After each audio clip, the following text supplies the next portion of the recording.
Hi friends, welcome to my channel. I'm here to do my May wrap up, which should be pretty quick because I read 2 books over May. I moved at the end of April, so I was unpacking, which I'm still unpacking. Does it ever end? Probably not. And I was kind of in a reading slump from after reading All Fours by Miranda July, which I'll link my review down below. There's just sometimes those books that, for me, the type of books that typically go into a slump are like a long stretch of books that I don't really love, or books that are just have a lot to unpack from them. So All Fours was kind of in both of those categories for me. I did do a buddy read in May, which I think helped me get one book read, and then the other book, it took me the whole month, even though it's very short, and it was interesting. It wasn't slow or anything, but anyway, let's talk about them. So the buddy read I did was for the Spoonies Readathon, and I read A Sign of Her Own by Sarah Marsh. I read this with my friend Andy, and this is about Ellen, who is a deaf woman who at some point was a student of Alexander Graham Bell, and there's 2 timelines, one when she's a student and one when she's an adult. And when she's an adult, Belle comes back into her life asking for her to do a presentation. I liked it. I think the story, the plot was a bit confusing. And even the ending, like I'm not even sure what we were doing during the whole plot. That being said, the representation of deaf culture then, and some of it's still applicable now, is spot on 5 stars. Like, if you want to know more about deaf culture, read this book. The author has hearing loss herself, and definitely you can sense that with some of the reactions that Ellen has. And yeah, it's a lot about whether deaf children should be taught to use sign language or lip read, and the problems with both, and kind of where deaf people fit in society. This is from Alexander Graham Bell's time, so that late 1800s, early 1900s, where he had very strong opinions one way. He had, I think, a deaf parent, and he married a deaf woman, and so he knew a lot from just a family perspective, not a own experience perspective, but he had very strong views, and several characters and Ellen herself in this book kind of challenged those. So that part of the story, I mean, that's the overall, I think, storyline. I just got confused. I tried this physically, and then I also ended up pretty much using the audiobook, and I liked the audiobook. It was really good. But I ended up giving this a 3-star. Like I said, for deaf culture representation, 5 stars. For like the story and plot, kind of like a 2-star, because I just don't even know what we did or why we did it, really. Like, I felt like something was missing from there.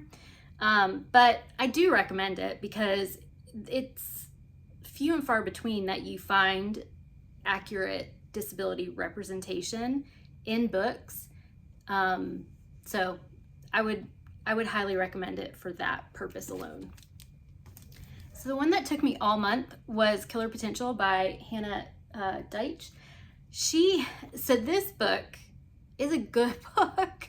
as far as plot and storyline, it's supposed to be a fast-paced plot, and I just didn't read it very fast.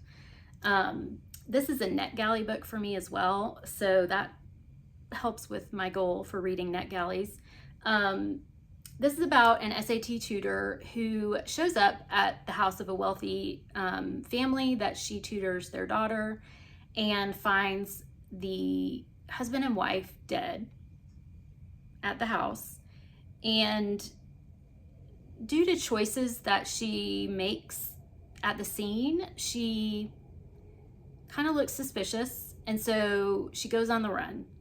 And she goes on the run with another person, and it really felt like a Thelma and Louise retelling. And I was in for that. I really like the movie Thelma and Louise. And even when it got into more in-depth relationships, I was enjoying it. The ending just didn't work for me. The way that things were resolved. Yeah, it gets like the last scene in this book, if you've read it and you know, the last scene is really strange and touches on our, as a society, our collective, our obsession with true crime. And yeah, it left an icky feeling. Maybe that was the point, but overall, I gave this 3 stars. I think it's a good book if, like I said, you're looking for like a Thelma and Louise type adventure with a little bit more depth to the relationship between the two people. But otherwise, yeah, so that got a NetGalley book done, finished this book.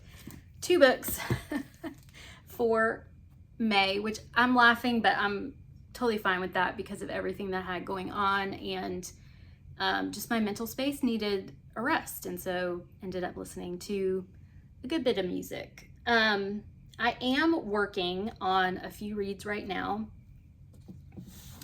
I'm working on a vlog that is going back to my backlist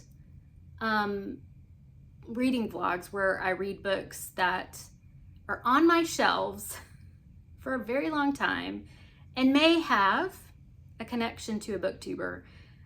These 3 I got at some point, or I already had, were highly recommended by one of my favorite booktubers. So that vlog will be coming up soon. I'm also currently doing a buddy read of The Queen of Sugar Hill by Rashonda Tate. This is the story of Hattie McDaniel, who played Mammy in Gone with the Wind movie. The group is a group of ladies from our book club, and I'm really enjoying it. A couple of the ladies I haven't ever read a book with, so it's been really fun. We're not far into it at all, but Hattie McDaniel was the first Black woman to win an Oscar, and it kind of shows her experience of even just the ceremony, the Oscar ceremony, award show, and the reception and reaction to her winning. So I'm excited about that. That's kind of where I'm at with reading right now. The other good news is that I am able to, I'm managing my chronic illness with my doctor, and that's going well. I'm walking more. I still have bad days, still have days where I'm pretty much on the couch, but I'm having more days where I can get out and move around a bit more. So that's always good. But I am finding that I'm still not totally focused on reading or interested in reading that much. Typically I read multiple books at a time, and I'm just not there. Not that I don't find the books interesting. I'm just doing one thing at a time. Isn't that bizarre and crazy for someone to say they're doing one thing at a time in our constantly moving society? But yeah, it's also major sports season for me. The sports that I like to watch, baseball and racing. And I don't always feel like reading at the same time. So anyway, all that to say, I may be lower on the reading, but hopefully some good reads. I'm gonna be coming up with an unhaul. Yes, another unhaul. Because I unpacked some of these books and I'm just like, why do I have all these books? I don't have room in my new place for all these books. I have bookshelves everywhere. I have 3 rooms in my new place, and there's bookshelves in each one, and that includes the kitchen. So I need to get rid of some of these. There's no reason I need to hang on to all of them. So I may be doing more of an unhaul of books that I have read. So stay tuned for that. I'm also getting together some suggestions of big books to read for Big Book Summer. This book, The Queen of Sugar Hill, does count. It is, 410 pages. So for Big Book Summer, which is hosted by Sue Jackson, and she added this year, Melinda at A Web of Stories is helping her. A big book is 400 pages or more. So this works. And then I think one of my books for the backlist vlog will work as well. So yay for that. And then we're doing Joy Reading June. So whatever else I feel like reading, we're gonna read. I hope you're doing well. Let me know in the comments below what you read in May and what your favorite book was. Let me know if you have a favorite music subscription service. Like, I know about Pandora and Spotify, but let me know what's your favorite music subscription service. I hope you all are doing well, and I'll talk to you soon. Bye.